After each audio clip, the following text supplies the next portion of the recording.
Daniel, você tem um relógio aí, alguma coisa que eu possa ver a hora?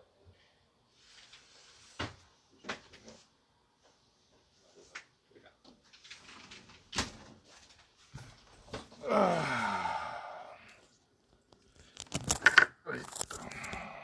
Boa noite, pessoal. Boa noite a todos. Sem relógio não dá, né? Senão a gente vai ficar super perdido aqui.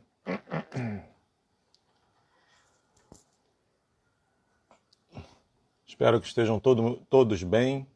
Espero que estejam todos me ouvindo nesse horário, que é o horário que eu acho que é o mais concorrido de lives. Eu acho que é o horário em que eu escolhi que mais tem lives no Instagram, se bobear. Então, tá todo mundo me imitando. Aliás,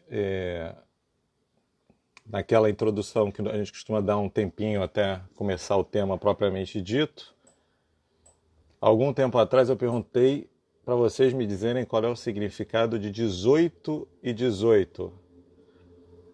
Gabi, 18 e 18. Por que 18? Vocês estão me devendo essa explicação do que significa o número 18. Ok. Bem, alguma novidade, né? Como sempre eu falo, não acompanhei hoje durante o dia nada de muito relevante, pelo menos nas poucas vezes que eu consultei o rádio, né? Hoje foi um dia que eu fui no hospital universitário, de manhã fui em na verdade, dois empregos, um federal e um estadual que eu tenho. E eu posso dizer para vocês que o hospital universitário da UFRJ está em obras como eu nunca vi. A gente tem uma tristeza do motivo dessas obras, mas por outro lado uma alegria, que um investimento enorme, enorme, obras em todos os lugares do hospital universitário. O hospital se aprontando já tem uma placa, CTI, todo o oitavo andar todo praticamente vai ficar de coronavírus. Então, realmente dá gosto de ver como que as pessoas estão se desdobrando para encarar essa epidemia, não é? E o hospital está preparado para, particularmente, uma guerra, né? Houve uma mudança das escalas de plantão completa, enfim. Muito legal, muito interessante. Eu espero que, se depender do hospital universitário, que essa epidemia ela passe, ela faça logo aquela curva, aquele achatamento que todo mundo fala, né? Muito bem. Nós estamos nesse momento no pico, né? Estamos atingindo no Rio de Janeiro, em São Paulo, a impressão que dá é o pico mesmo. Muitas mortes novas, principalmente porque os resultados estão chegando. Então, os pacientes já tinham ido a óbito, porém ele não era atribuível ao coronavírus, tá? Então, particularmente agora é a hora mais difícil, tá? Vamos torcer para que no resto do Brasil a coisa não complique. Para que isso aconteça, eu sempre falo, né, pessoal? Eu sou hematologista, eu entendo de doenças do sangue, mas eu tenho falado com vocês desde o início, e modéstia à parte, eu tenho batido nessa tecla tem quase 4 semanas. Nós vamos ter que fazer uma combinação de proteção com máscara, tá? A população vai ter que usar máscara e nós vamos ter que ter testes, e testes confiáveis.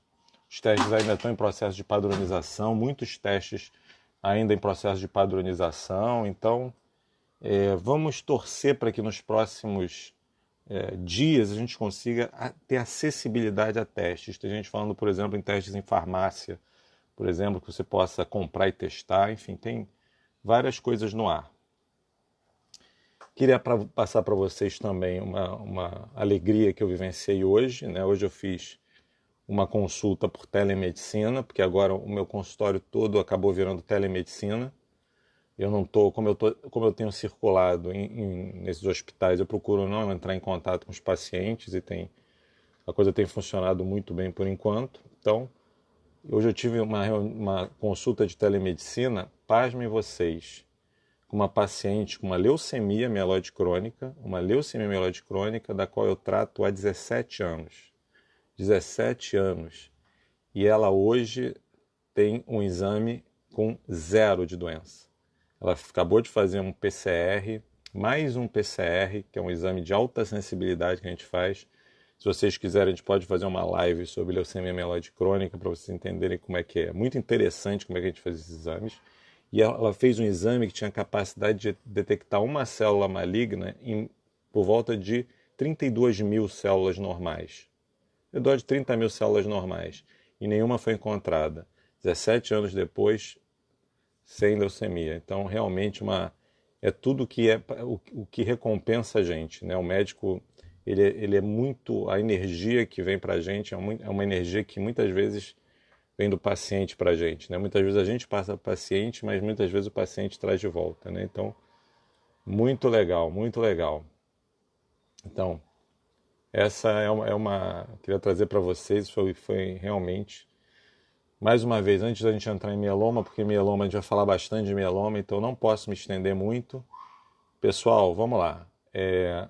Como é que é a dinâmica daqui?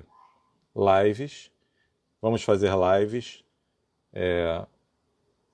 Pretendo fazer mais lives do que eu estava fazendo antes, tá? Não vou fazer lives todos os dias, mas pretendo fazer mais lives. Estou pensando em fazer uma live amanhã, por exemplo. Na quarta-feira eu tenho 2 lives que durante a quarta-feira são 2 lives em outro canal. Então passaremos para vocês aí. Espero que se alguém tiver aqui, suba para dar o endereço da live de quarta-feira. Tá? São 2 lives na quarta-feira. Devo fazer uma amanhã, porque eu acho que vocês têm que ter uma resposta melhor. A melhor resposta que eu tenho é nas lives. Realmente é em lives a melhor resposta. E eu acho importante a gente fazer. Temos o grupo do Telegram. O grupo do Telegram, que é um grupo que as pessoas que querem saber mais são aquelas pessoas que são da área médica ou da área de saúde ou são da área biomédica, que querem saber mais, que querem fazer perguntas técnicas de conhecimento geral. Elas têm ido para lá e hoje são quase 180 pessoas, tá? Se vocês quiserem ir para o Telegram, podem me pedir no direct, mas eu prefiro, podem me pedir, mas o Instagram tem me bloqueado às vezes para mandar, não sei por que ele tem me bloqueado. Então eu coloquei na bio. Se vocês apertarem a bio do meu perfil no Instagram, vão aparecer várias opções, tá certo? São várias opções, site, YouTube, várias opções, tá? Teleconsulta, marcação, tudo que tem direito. Então, aquele que quer ir para o grupo do Telegram, clique em Telegram. Tá? Basta clicar em Telegram, vai direto para o grupo do Telegram e você já vai poder ter acesso às postagens anteriores, tá certo? Só para vocês terem um exemplo do como é que muda o Telegram, para a gente se situar logo entre vocês e eu. Ontem, por exemplo, eu fiz uma pergunta no grupo do Telegram. Na verdade, anteontem eu tinha botado uma lâmina, eu botei uma lâmina que tinha umas alterações de hemácias. Não sei se alguém aí pode levantar aí, alguém que esteja assistindo agora essa live, que esteja participando do Telegram. A gente botou uma lâmina e em seguida a gente foi discutindo o caso.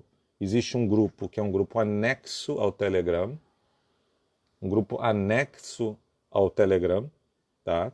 E nesse grupo anexo a gente vai discutindo. E vocês saibam que eu postei ontem uma gravação de 10 minutos no grupo do Telegram, essa gravação de 10 minutos explicando especificamente o quadro daquela lâmina, que era uma lâmina muito própria para pessoas assim que não tão leigas, tá certo? Que era uma anemia microangiopática, era um caso de anemia microangiopática para discutir. Então, se você é biomédico, técnico de laboratório, estudante de medicina, estudante de outra área biológica, área da saúde, e você quer, e para você o que eu falo é importante para a sua formação, você clica na bio, entra no Telegram e vai para lá, tá? E de dentro do Telegram você vai ter acesso a esse grupo anexo, onde vocês podem conversar comigo. A gente troca ideias, faz pesquisas. Então, hoje, por exemplo, teve uma pesquisa relacionada a mieloma múltiplo. Eu botei lá e a maioria acertou, né? Foi uma pergunta que eu vou lançar aqui para vocês durante a apresentação do mieloma, ok? Além disso, tem o canal do YouTube, mesma coisa, hematologista Rony Schaffel, ou vocês podem clicar na bio e na bio clicar em YouTube, vocês vão para o YouTube. Esses vídeos dessas lives que eu tenho feito, eu vou fazendo upload progressivamente para o YouTube. Então, se vocês estiverem no canal do YouTube, apertarem aquele sino e seguirem, vocês serão avisados assim que tiver um upload do YouTube, tá certo? Se você é mais leigo, se você é uma pessoa que gosta de doenças do sangue, se você é uma pessoa que está aqui porque quer saber por que a gente usa plasma para tratar coronavírus, ou você quer saber se sobre aquele WhatsApp que te deu dúvidas, ou aquela doença, ou sobre mieloma múltiplo, ou simplesmente quer saber sobre anemia, ou simplesmente quer me conhecer, ou gosta do jeito que eu falo, fica esperto também, porque eu posso botar vídeos no IGTV. Pelo IGTV eu tenho condição de fazer vídeos curtos e mais acessíveis, ok? Então, com isso eu venho tentando organizar e beneficiar todos vocês, tá certo? Então, a única coisa que eu peço em troca é que vocês interajam comigo, que vocês façam comentários, que vocês, no grupo anexo, deem sugestões, que vocês comentem no feed, que vocês consultem os vídeos, o YouTube. É a única coisa que eu peço em contrapartida para vocês, ok? Dito isso, vamos de mieloma, pessoal. Vamos começar mieloma múltiplo? Então, mieloma múltiplo é uma doença do sangue. Só que é uma doença do sangue que muita gente não sabe que é uma doença do sangue.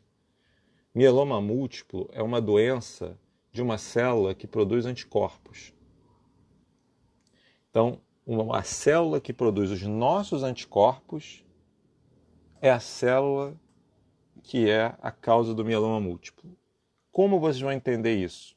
Como é que vocês vão imaginar que uma célula que produz anticorpos é capaz de ser responsável por uma doença que tem lesão no osso, lesão no rim, lesão neurológica, que precisa de transplante de medula?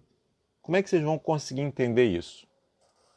Para entender isso, a gente tem que voltar, e eu acho que isso eu acho que vai interessar muito a quem é bastante leigo aqui, porque isso é uma das causas de consulta que a gente mais tem em consultório. Existe um exame chamado eletroforese de proteínas. É um exame, como qualquer outro, chama eletroforese de proteína. E esse exame simplesmente faz o quê? Esse exame faz com que o seu soro pega o seu sangue, separa o soro, que é onde estão as suas proteínas, e separa as proteínas. Usa uma carga elétrica, dá uma carga elétrica, assim, tipo filme do Frankenstein lá, carga elétrica, e as proteínas são separadas, tá? E forma umas montanhazinhas, e isso chama eletroforese de proteína. Cada vez mais tem virado um exame de rotina. As pessoas têm pedido eletroforese de proteína, mesmo que não tenha uma causa específica. E acontece o seguinte: se vocês têm mais de 60 anos ou conhecem alguém que tem mais de 60 anos, saibam que nessa faixa de idade tem cerca de 10% das pessoas, eu vou repetir, 10% das pessoas que dão uma alteração na eletroforese de proteína.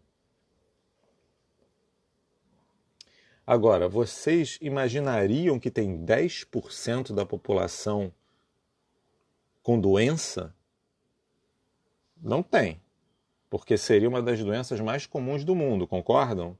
Então, A eletroforese de proteína alterada, ela fala a favor de um negócio chamado gamopatia. Aí vem lá aquela gamopatia monoclonal, a pessoa fica enlouquecida e vai direto para o hematologista. O que é isso que eu tenho? E qual é o papel do hematologista? O papel do hematologista é olhar para aquela alteração chamada gamopatia monoclonal, está lá no exame, e dizer para o paciente se aquilo ali é importante ou não é importante. Porque a maioria não vai ser importante. E o que é importante? Se você tem esse achado de gamopatia monoclonal, o que é uma gamopatia monoclonal primeiro? Uma gamopatia monoclonal é uma produção aumentada de um único tipo de anticorpo. Só isso. Tem um único tipo de anticorpo, que é uma gama-globulina, uma gamopatia, porque é uma gama-globulina, um tipo, que está sendo produzida em muita quantidade. O que pode dar isso? O que pode dar isso? Então, número 1, pode ser um achado, a grande maioria dos casos é um achado, mas, e aí que tem o mais, e é por isso que vocês estão aqui, e é para isso que eu vou perder a próxima meia hora. O mais pode ser um linfoma, existem linfomas e leucemias, que dão gamopatia monoclonal, existem linfomas e leucemias, e o mieloma múltiplo. O que é o mieloma múltiplo? O mieloma múltiplo é um câncer. A gente não fala câncer, a gente no jargão médico fala uma neoplasia. É uma neoplasia da célula produtora de anticorpos. Então, qual é o resultado disso? Um aumento do número de anticorpos.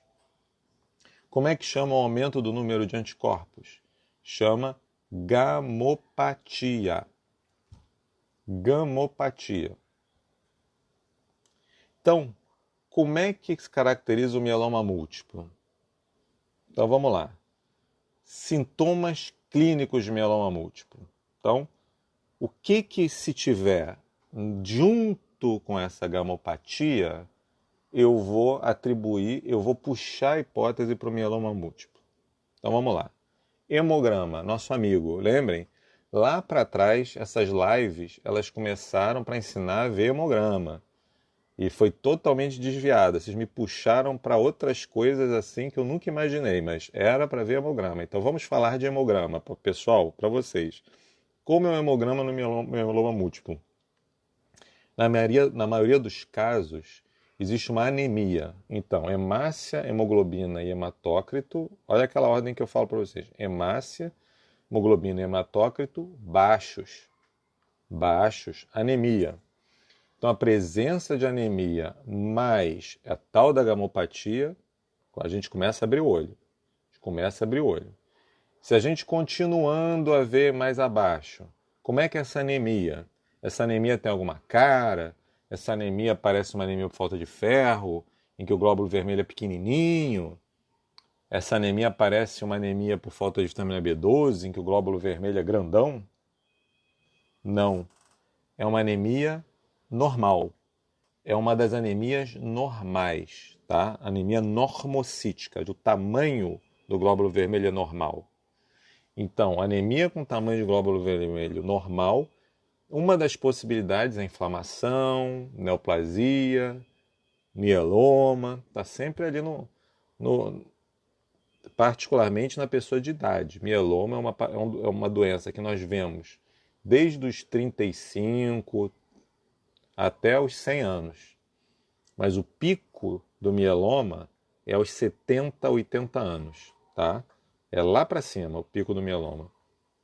Então, a pessoa de idade com uma anemia em que o tamanho do glóbulo vermelho é normal, abra um olho. Abra um olho. Outra coisa importante, os leucócitos.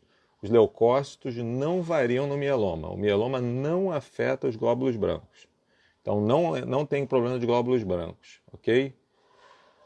Lamento, Neide, é isso mesmo, mas espero que ele tenha tido bom tratamento e para uma boa equipe médica, que isso é o mais importante. Infelizmente, ainda hoje, a maior parte das pessoas vai morrer por mieloma. Infelizmente, tá, Neide? A maioria das pessoas. A gente tem conseguido vitórias e prolongamento incríveis da vida da pessoa. Mas dependendo da idade do diagnóstico, infelizmente, a doença acaba vencendo a gente. Então, os glóbulos brancos são normais e as plaquetas também são normais. Então, questãozinha, o que tem o hemograma do mieloma? Anemia normocítica, ok? Tem um pequeno detalhe, Bom, todo mundo está entrando muito bom, pessoal. Começamos agora mieloma. Vamos entrando, fica em casa. O detalhe é o seguinte, lá na observação, observa, você tem anemia normocítica normocrômica, aí você vai para a observação do hemograma, vai estar escrito ali, rouleau, presença de rouleau. O que é rouleau? Empilhamento, presença de todos os glóbulos vermelhos estão empilhadinhos. Então, essa formação em rouleau, que se escreve em francês rouleaus, tá? Fala a favor de mieloma. Por quê? Porque a apresentação do mieloma é com uma globulina alta. E a globulina alta faz o rouleau. Beleza? Então esse é o hemograma. E qual é a outra forma de eu dizer que tem um rouleau na lâmina? Existe um exame chamado VHS. Vocês conhecem, pessoal? Vocês conhecem o VHS? Todo mundo faz o VHS, né? Chama a velocidade de hemossedimentação. AVHS. AVHS. Tá? A VHS normal é de 20 nas mulheres e 10 nos homens. Quando você tem a presença de muitos anticorpos, por exemplo, quando você tem uma infecção, eu imagino que um paciente que esteja com Covid grave tenha muitos anticorpos ali, uma reação forte, tá? Então, o VHS, ele traduz que tem muito anticorpo no sangue, independente da causa. Então, adivinhem só o que vai acontecer no mieloma múltiplo. O que vai acontecer no mieloma múltiplo? O VHS vai estar muito aumentado. A VHS do mieloma é 50, 100, 150 milímetros, quando o normal é menos que 20. Então, de um lado, você tem uma anemia para esclarecer, do outro lado, você tem um aumento do VHS. Mas o que mais me fará pensar em mieloma? Então, vamos supor, pessoal, vamos fazer um exercício aqui. Não sei se foi o caso dos parentes de vocês, que eu tô muito grato aqui que as pessoas estão assistindo aqui e que tem especificamente por causa de parentes. Então, vejam, como é que eu vou pensar em mieloma? Como é que eu vou sair dessa? O mieloma, ele vai chegar por um médico. A anemia vai chegar pelo hematologista. Então, eu vou olhar um paciente, vou ver que tem anemia e vou estudar o mieloma múltiplo. Mas ele pode chegar por outros pacientes. A Vanessa está fazendo uma observação, pessoal, sobre a ferritina, que a ferritina também é alta. Vanessa, é variável. A ferritina não é parâmetro nem diagnóstico nem prognóstico, tá bom? Ela vai subir sempre que tiver muita transfusão de sangue e muita inflamação, ok? Mas pode estar alta realmente. E se tiver muita transfusão, isso pode ser um problema. Brechó. Então, o aumento de imunoglobulinas leva ao aumento do VHS? Perfeito. Perfeito. Por isso que quando você tem uma infecção, o seu VHS sobe. É um dos exames que a gente vê se a infecção está controlada ou não. A gente vai acompanhando a queda do VHS. A gente, inclusive, vê se o mieloma está ativo. Como é que a gente vai ver se o mieloma está ativo, se o nosso tratamento está funcionando? A gente vai ver a velocidade de queda desse VHS, ok? Mas não é a coisa mais comum. Eu já tive pacientes que só tinham anemia. Existem alguns mielomas que o paciente só tem anemia. E muitas vezes é o paciente mais difícil da gente decidir se vai ou não tratar. Porque a anemia não é tão debilitante, ok? A gente tenta segurar, mas não é o mais comum. O mais comum, a chegada do mieloma, tem duas chegadas mais comuns. A chegada mais comum é via a ortopedia ou via clínica médica. O paciente tem uma fratura, tem uma dor, então Vou dar o exemplo do que eu já vivenciei, mais histórias da minha vida. Tivemos um paciente que subiu, tinha um filho pequeno, tinha um filho pequeno, pegou a criança, levantou, aquela brincadeira que faz de levantar a criança, fraturou o externo, fraturou esse osso aqui. Me lembro de uma outra paciente que estava andando de ônibus, segurando ali no ônibus, o ônibus deu uma freada, ela travou, fraturou o braço. Tá? Então, o mieloma, além de fazer anemia, faz uma fraqueza muito grande nos ossos. Sempre que a gente tem uma possibilidade de mieloma, a gente vai fazer um raio-x e o normal, o mais comum, é que a gente veja verdadeiros buraquinhos nos ossos. Olha que coisa, verdadeiros buracos. Quem olhar a live, a capa do Stories que eu fiz, a capa do Stories, eu boto um raio-x de uma pessoa com mieloma. Você vê os buraquinhos. Então vocês imaginem, pessoal, às vezes a pessoa está com uma fratura no braço e o médico está pedindo raio-x de crânio. Loucura, né? O hematologista ficar pedindo raio-x de crânio, poxa. Então, raio-x de crânio a gente sempre pede. A gente pede porque o crânio é o melhor osso, ele é muito liso e é o melhor osso para a gente ver as lesões do mieloma. E as lesões do mieloma no crânio, elas são descritas como lesão em queijo suíço. Vocês sabem o que é queijo suíço? Aquele queijo amarelinho todo esburacado, todo cheio de furinhos? É assim que fica o osso do mieloma. Porque a doença, ela desgasta muito o osso. Então, você pode chegar vi um paciente há pouco tempo atrás que teve uma fratura de vértebra.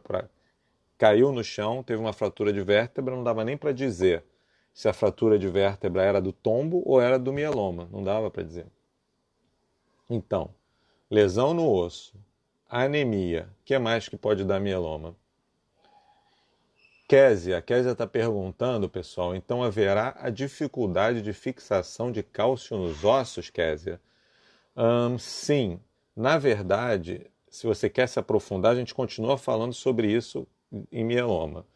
O cálcio sai dos ossos. O que acontece no mieloma é que a célula que destrói os ossos chama osteoclasto. Ela está superativada. Então o cálcio não prende nos ossos. O cálcio vai para o sangue e o que acontece é que um dos sintomas mais comuns do mieloma também, outro dos sintomas comuns é cálcio alto. Cálcio alto no sangue, tá? Não é tão comum, é uma doença que sobe o cálcio e dá muito problema esse cálcio alto. Então gostei muito, Kézia, muito obrigado aí pela sua observação. A Vanessa perguntou de quanto é a anemia com que eu falei. Vanessa, essa anemia é variável. Normalmente, no diagnóstico, ela não está numa questão de transfusão. Então, 10 de hemoglobina, 9 de hemoglobina, mas no sistema público, em que o paciente às vezes passa anos para procurar atendimento, a gente pega pacientes com 6, 5 de hemoglobina. Mas a média é em torno de 9, 10, ok?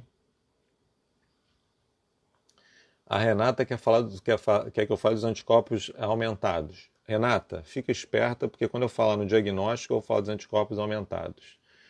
Oi, Dani, boa noite. Vamos seguindo. Então, osso e sangue, ok? Anemia e lesão óssea. O que mais? A Késia passou à frente e falou. Cálcio alto. Se vocês veem um paciente com cálcio muito alto, principalmente sem um quadro associado que explique como um tumor, por exemplo, tem uma paratiroide aqui, um tumor, então abre o olho para mieloma se o cálcio estiver alto. Por quê? Porque o cálcio alto é muito ruim. Cálcio alto, a pessoa entra em coma. Se o cálcio subir muito, é caso da pessoa ter problema neurológico sério, pode ter problema cardíaco, é uma complicação muito importante, tem que ser tratada rapidamente. Tá? E o que o cálcio faz? O cálcio ataca o rim. E o rim é um outro órgão-alvo enorme do mieloma. Então, o rim tem pelo menos 5 causas. Uma brincadeira que a gente faz, entre aspas, é óbvio que isso aí a gente fala entre a gente, não tem nada a ver se vocês se vocês são pacientes ou acompanhantes, isso não é uma brincadeira, mas a gente, quando a gente está com os residentes e quer provocar, a gente pede 5 causas de insuficiência renal em mieloma. 5 causas, porque uma é fácil, a gente quer 5, tá? E é bastante comum. Então vamos lá. Vamos ver se vocês me ajudam nas 5 causas, porque de repente eu vou postar no Telegram para ver se vocês assistiram a aula, hein, pessoal? As 5 causas mais comuns de insuficiência renal em mieloma. Número 1, cálcio alto. Cálcio alto. Número 1, causa número 1 de insuficiência renal no mieloma. Número 2, esses anticorpos, eles entopem o rim. Quando tem muito anticorpo circulando, eles podem entupir o rim e lesionar o rim diretamente pelos anticorpos. Então, número 2. Número 3, pessoal, esses anticorpos podem se transformar numa uma espécie de uma massa, uma substância lá que deposita, que a gente chama de amiloidose. Alguém aí da turma aí já ouviu falar em amiloidose? Amiloidose é danado. Terceira causa. Quarta causa. Maria Isabel, nada de linfocitose. Esquece linfocitose. Plasmócito não circula, está na medula. Quarta causa. Uso de antibióticos. Uso de drogas que são para o rim, porque esses pacientes são imunodeprimidos. Então, pacientes com mieloma fazem muitas infecções e podem ir para um local que não imaginou que aquilo fosse mieloma, faz antibiótico e o antibiótico é tóxico para o rim. Outra causa, você quer ver outra causa? Quinta causa, ácido úrico. Alguém aí no grupo aí nós já estamos passando de 50, graças a Deus. Alguém aí tem ácido úrico elevado? Fala para mim. O ácido úrico pode dar doença renal também. Quinta causa. Sexta causa, que é uma sexta causa de insuficiência renal e mieloma, o paciente faz um contraste, vai fazer um exame. Isso é para vocês aí que, né, conhecem pacientes ou alguém de casa e tudo, cuidado. Pacientes com mieloma não devem fazer exames com contraste, com iodo principalmente. Tomografias com contraste não devem ser feitas. Ressonâncias podem ser feitas, PET pode ser feito.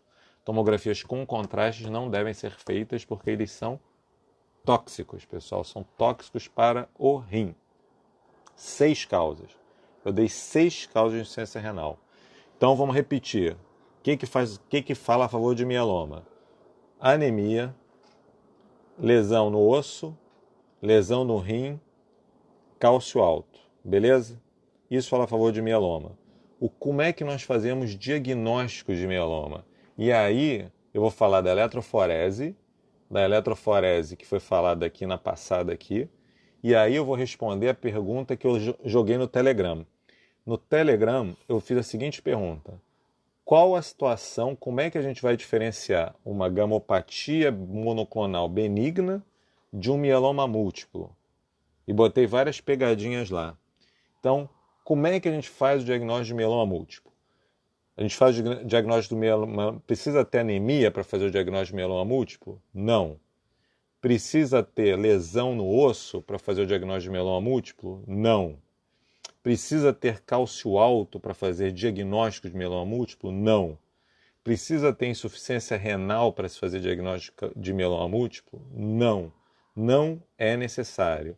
Nada disso é fundamental no mieloma múltiplo. E digo mais, tem mieloma múltiplo que vocês vão procurar o anticorpo no sangue e não vão achar. Nem isso eu diria que é totalmente fundamental. Então, o que é fundamental? O que é fundamental para a gente dar o diagnóstico de mieloma múltiplo? O fundamental, pessoal, é achar a célula maligna. Localizar a célula neoplásica. A célula neoplásica é uma célula chamada plasmócito. Nos stories, voltem depois para os stories que anunciou essa live, tem lá os plasmócitos lá. Tem um dos campos tem lá os plasmócitos. Os plasmócitos malignos, eles são localizados no exame de medula, ou um exame de medula, que é o mais comum, que a gente faz aqui nas costas, na pelve, não deve ser feito no externo, não deve ser feito exame para diagnóstico de plasmócito no externo, porque quebra. Você vai meter uma agulha no externo, pode quebrar. Então vai ser feito aqui no bumbum, onde toma injeção. É ali que se faz esse exame. E a gente vai localizar mais de 10% de plasmócitos. É isso e ponto. O diagnóstico de mieloma exige mais que 10% de plasmócitos. Então, se eu tenho um pico de imunoglobulina no sangue, que eu vou chegar lá, vou falar mais desse pico. Se tem um pico de imunoglobulina no sangue, eu faço o hemograma, não tem alteração. Eu faço o raio-x, não tem alteração. Eu olho para o rim, não tem alteração. Eu olho para o cálcio, não tem alteração. Eu vou na medula da pessoa e tem mais que 10% de plasmócitos, aquilo é um mieloma. Perfeito? Aquilo é um mieloma. Mas, Rony, toda vez que tiver 10% de plasmócitos vai ser mieloma? Aí é que tá. Não, porque nós temos plasmócitos. O plasmócito é uma célula normal, minha e sua. É uma célula normal no nosso sistema imunológico, porque é a célula que vai secretar, vai mandar os anticorpos para a circulação, pessoal. Então, voltando à história do coronavírus, sabe essa história do plasma aí, que é rico lá em anticorpos? O plasma dos pacientes que já tiveram coronavírus, que é rico em anticorpos? Vocês lembram dessa história? Então, quem é que produziu aqueles anticorpos? Quem é que produziu? O sistema imunológico e o plasmócito normal. O plasmócito normal é que jogou para a circulação. Então, tudo é contexto. Então, vou dar um outro exemplo. Um paciente com uma infecção grave. Um paciente com uma infecção grave, tá? Ele pode ter um plasmócito aumentado na medula. Então, a gente tem que tomar cuidado, tem que ter todo o cenário. Então, infecção grave pode ter plasmócito. Se vocês fizerem um aspirado de medula de um paciente provavelmente com Covid-19 no CTI, vai ter 10% de plasmócitos, né? O Ismael pergunta se é uma atualização. Ismael, estou falando tudo que me vem à cabeça. É isso aí, o nosso tópico é mieloma múltiplo. Então vamos falando de mieloma múltiplo, tá bom? Se você quiser saber uma atualização sobre um tema próprio e te interessa, você é da área de saúde e quer saber, vai lá, entra para o Telegram e me pergunta, ok? Por que os plasmócitos não saem da medula? É uma pergunta muito boa. Não saem porque a medula, o ambiente da medula é fundamental para eles virarem plasmócitos. A medula do mieloma é muito doente. Então eles dependem daquela medula para funcionar, ok? Késia. Isso, o plasmócito, exatamente, o nosso plasmócito. E o nosso problema é o seguinte: o plasmócito do mieloma é igual a um plasmócito que a gente tem quando produz infecção? Não é, pessoal, não é igual. Ele não é igual, e eu tenho como provar que ele não é igual no exame. O único problema é que se eu faço um aspirado e boto no microscópio, eu não consigo diferenciar. A forma dos dois tipos de plasmócito, benigno e maligno, é idêntica. Não vai me ajudar por aí. Isso não me ajuda. Então eu tenho que fazer algo se eu tiver na dúvida. E hoje se faz demais, hoje se faz muito. A gente vai provar que aquele plasmócito todo, aqueles 10, 20, 30, 40% de plasmócitos que estão naquela fábrica do sangue vieram de uma célula só. A gente vai ter que demonstrar que aqueles plasmócitos são irmãos gêmeos idênticos. Olha que loucura. Eu vou ter que provar que aqueles plasmócitos são irmãos gêmeos idênticos. E como que eu vou fazer isso? Isso vai diferenciar de infecção. Na infecção você tem plasmócito de todo tipo. Eu tenho duas formas de provar que aqueles plasmócitos são irmãos gêmeos idênticos. Tenho duas formas. Forma número 1. Eu faço uma eletroforese de proteínas, que foi falado aqui, e a eletroforese de proteínas vai ter um aumento tipo uma agulha. Vai ser uma única proteínazinha que vai estar aumentada. Por quê? Porque aquele plasmócito maligno está produzindo uma única proteínazinha. Então, quando ele gera a prole dele, gera os clones dele, aqueles 10%, eles vão produzir só aquela proteína. E isso faz um pico, que também está no Stories para vocês. Inclusive está apontado com uma seta vermelha. Chama pico monoclonal. Então, a presença do pico monoclonal, que é a tal da gamopatia, mais um número aumentado de plasmócitos na medula, fecha mieloma. Ok? Isso é em grosso modo. Existem outras formas, mas isso é grosso modo. Ok?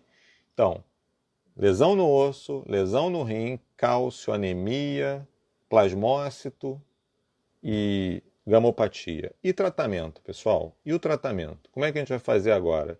Vocês acharam que eu não ia falar de tratamento? Vamos falar de tratamento. Primeiro, mieloma tem cura? Quem sabe aí? Mieloma tem cura? A Vanessa quer saber, pessoal. A Vanessa perguntou agora se mieloma tem cura. Gabi, fotometria de fluxo, Gabi, é uma das possibilidades, chama citometria de fluxo. A citometria de fluxo vai poder pegar quantidades pequenas de plasmócito. A gente usa também, mas assim, não é um exame essencial no mieloma, ok? Então, pessoal, mieloma tem cura? Resposta, não. Mieloma não tem cura. Mas não quer dizer que a pessoa está condenada quando tem mieloma. O mieloma, ele passa por fases em que você faz o tratamento. Então você sempre tem que fazer o tratamento que vai dar a sobrevida livre de doença mais longa. É esse que é o princípio do mieloma. Então tem gente que às vezes fica 10 anos sem precisar tratar. Tem gente que fica mais de 5 anos sem precisar tratar. Mas infelizmente ele acaba voltando. Tá? Então por isso, por que eu fiz essa pergunta? Eu fiz essa pergunta porque, graças a isso, a gente não trata qualquer mieloma. A gente só trata o mieloma chamado mieloma sintomático, perdão. Mieloma que tenha lesão, que a gente vai tratar. Então, quando que a gente trata o mieloma?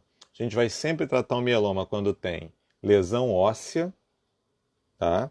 A gente vai tratar o mieloma quando tem uma anemia muito forte. A gente vai tratar o mieloma quando tem cálcio alto. A gente vai tratar o mieloma quando tem lesão no rim. A gente vai tratar o mieloma quando tem muitas infecções, tá?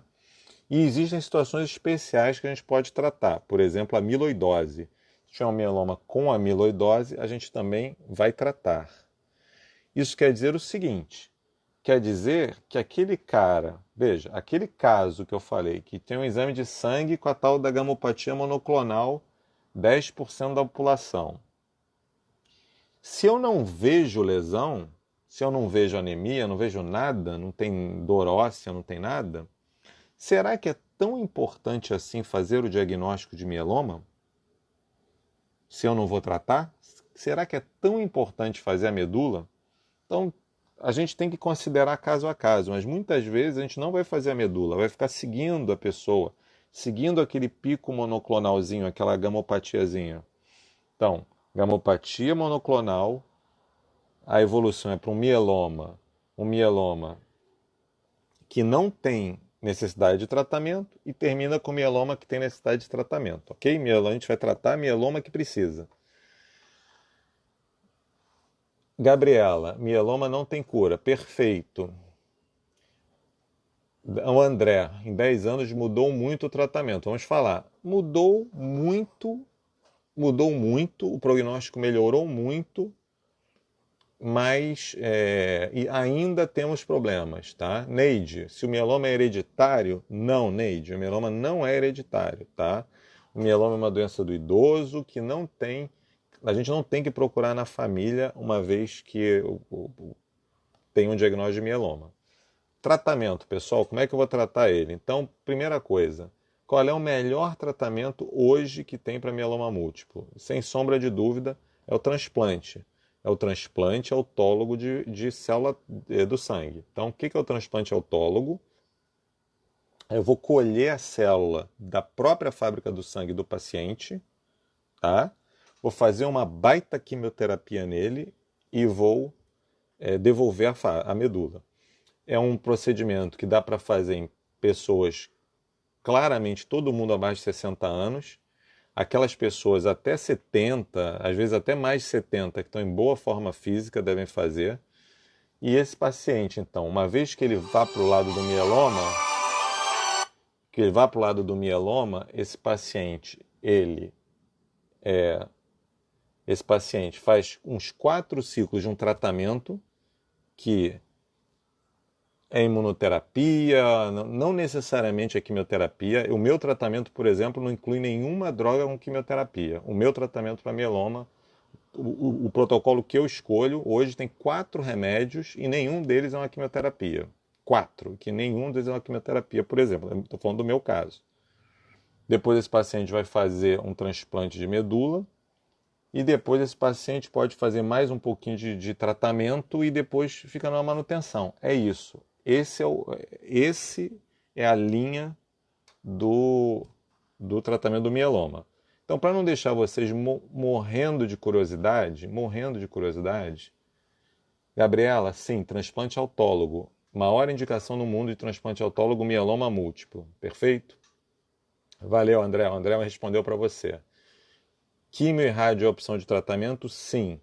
Químio, basicamente em doença avançada ou em paciente do SUS. Infelizmente, no SUS, a gente não tem acesso aos melhores medicamentos para mieloma múltiplo. Infelizmente, no SUS, a gente não tem acesso. Radioterapia. A gente usa radioterapia quando tem lesões perigosas. Então, quando tem lesão óssea muito instável, vale a pena irradiar para fazer um tratamento local, mas é só local a radioterapia. Ok? Gabi, não se sabe causas de mieloma múltiplo, a causa é desconhecida. Então, vou fazer o seguinte, eu vou falar uma última coisa sobre os medicamentos que tem hoje para mieloma múltiplo e eu vou abrir e manda em bala para as perguntas aí, porque eu acho que a gente vai ter menos de 10 minutos antes da minha live ser cortada, beleza? Então vamos lá. Quando eu digo que não é quimioterapia, só para vocês saberem, hoje eu posso escolher entre, por exemplo, um tipo de remédio que é um inibidor de proteosoma, um negócio super chique, mas já tem vários anos, tá? Eu escolho um imunomodulador, tipo, por exemplo, a talidomida, aquela talidomida, a velha talidomida, um imunomodulador, um inibidor, por exemplo, bortezomib, é um tipo desses. Eu posso escolher um anticorpo, existem anticorpos monoclonais, tipo o daratumumab, por exemplo, é um anticorpo monoclonal, e um corticoide. Então, se, por exemplo, eu fizer uma combinação do inibidor de proteosoma com um imunomodulador, com um anticorpo e com corticoide, eu usei 4 remédios e não usei nenhuma quimioterapia. Percebe? No SUS, no Sistema Único de Saúde, eles ainda vão ser combinados com quimioterapia, mas é porque a gente realmente não tem. No SUS, a minha cabeça, SUS é transplante autólogo para todo mundo, porque é a melhor opção de tratamento no SUS. No privado, tem gente que vai preferir, por exemplo, colher a medula e congelar. Às vezes o paciente faz um tratamento bom lá, a doença desaparece. Ele tem lá seus 68, 69, 70 anos, ele prefere congelar a medula e esperar, colher a fábrica do sangue, deixar ela congeladinha. Tem gente que nem quer fazer, acima de 70, 75 anos a gente não faz, tá bom? Não, mieloma múltiplo não existe tempo de vida em mieloma múltiplo. Nunca fale isso, tá? Mieloma múltiplo, o tempo de vida não tem nada a ver com a quantidade de doença. Tá? A gente sabe que sair com 0 doença é ótimo, dá um prognóstico bom. Mas o tempo de vida em mieloma não tem a ver com a quantidade de doença, tá bom? O transplante Kessler é o transplante de outra pessoa. O transplante de outra pessoa chama transplante alogênico. O transplante alogênico teve uma bossa muito grande, foi uma moda que foi lançada pelos italianos, num trabalho que deve ter algo como 8 ou 9 anos aí. Os italianos faziam 2 transplantes, um autólogo e depois um alogênico. Era um negócio super duro, mas não pegou. O transplante alogênico é muito perigoso para o mieloma, ok? Mas o paciente jovem, e principalmente a gente já sabe, eu não ia falar aqui porque não cabe falar uma live com pessoas assim, eu quero falar de uma forma mais fácil. Mas existem mielomas que têm genética de alto risco, tá? Então, mielomas que têm genética de alto risco são mielomas que, quando a pessoa é muito jovem, é possível pensar em transplante alogênico. Gabi, eu me sinto péssimo, mas não é só por causa do mieloma, não. Eu me sinto péssimo tratando leucemia linfocítica crônica, entendeu?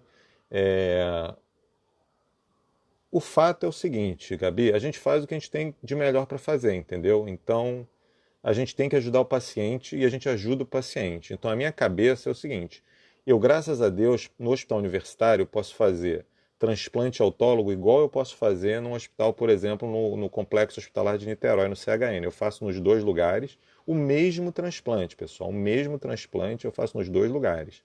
Então, por que não tentar botar o máximo de pacientes para fazer transplante no SUS, né? Agora mesmo, a gente acabou de internar 2. A gente está tentando acelerar os transplantes nessa fase, por incrível que pareça, em cima do coronavírus, estamos tentando acelerar os transplantes, ok? Alguma coisa mais, pessoal?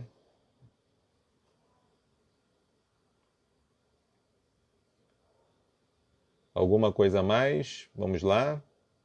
Live deve estar acabando. Então, enquanto as pessoas estão escrevendo, eu vou repetir. Vai na bio.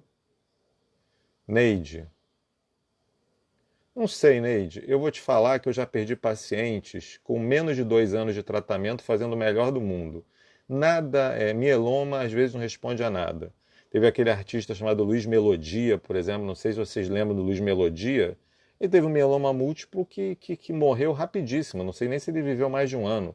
E ele pôde fazer todos os tratamentos. Então, assim, ainda temos problemas com mieloma múltiplo, tá? Quanto ao achado de plasmócito em sangue periférico, algum estágio, olha, existe uma coisa rara que chama leucemia de plasmócitos, leucemia plasmocitária, que dá em pessoas jovens, não tem lesão óssea e a gente também trata igual mieloma, mas chama leucemia plasmocitária, tá? Se o paciente já tem mieloma múltiplo, se tem plasmócito circulando, é um sinal de doença muito avançada. Mas existe a leucemia plasmocitária, tá ok? Muito bem, Gabi. Gabi, vamos interagir, mas eu preciso que vocês entrem na live, eu preciso que aumente o público, eu preciso que vocês cheguem no Telegram, eu preciso que a gente debata, né? É o que a gente tem que debater. Obrigado, obrigado. Gracita, eu vou tentar, eu vou gravar, se tudo correr bem. Hoje o Instagram tá bem legal comigo, então ela vai ficar 24 horas no ar como live e eu vou subir ela para o YouTube quando talvez semana que vem eu subo ela para o YouTube. Relembrando, porque vai acabar.